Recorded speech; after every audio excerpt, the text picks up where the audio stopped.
medieval times.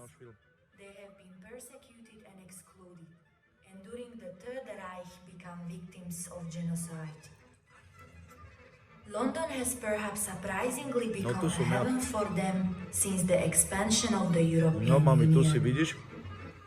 BBC.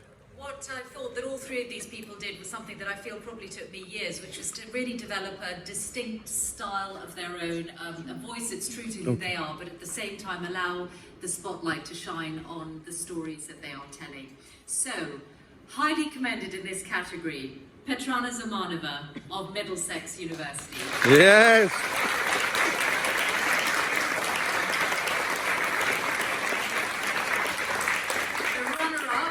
Is George Hay of the University of Salford.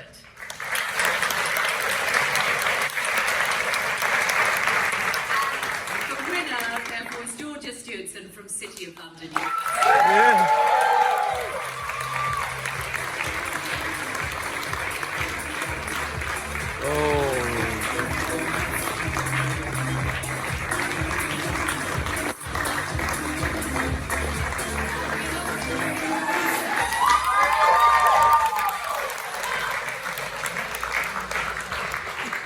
Very good. Thank you very much, Michelle. Now, we go to the student programme of the year, and in this category, the judges were looking for imaginative broadcasters who use the medium to tell interesting stories, but also to build an audience. And to present the award is Nick.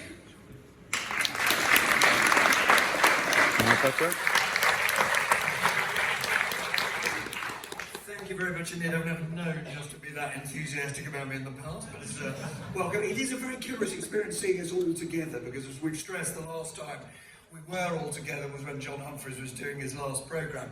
I found that video, I don't know if you felt the emotion of it as you were watching it, of John's last day.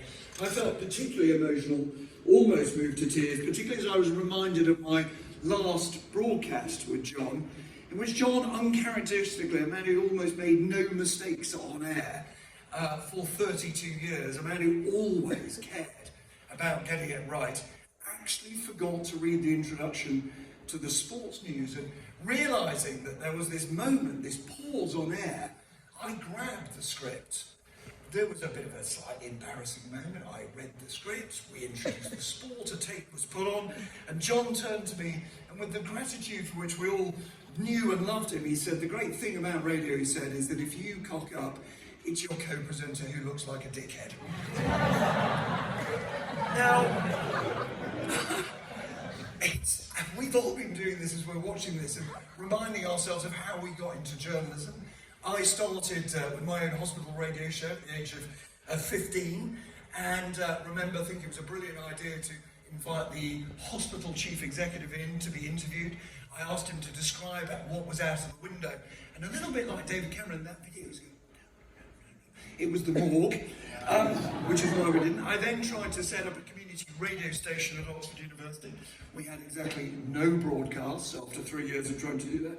I did set up a brand new student paper which had one edition before it failed. So it is worth carrying on as you think of doing that. But my real experience of student journalism was being nominated, and I know my fellow presenters and colleagues will be shocked by this news as Pushing Fresher of the Year.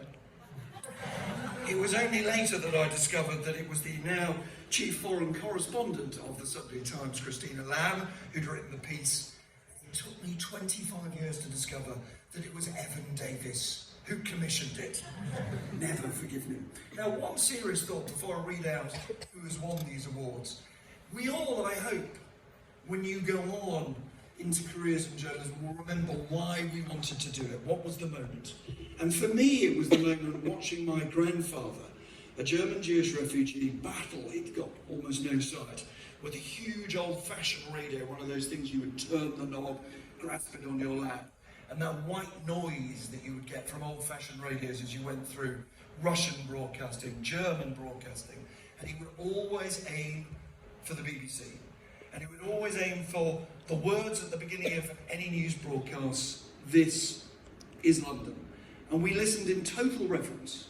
Nobody spoke during that news broadcast. And he told me the story of having fled Nazi Germany, where he believed the broadcast had helped eventually to win the war, fleeing to what became communist China, in which they had a shortwave radio, which if it had been known they got, they would have been thrown into prison. And every day in Shanghai,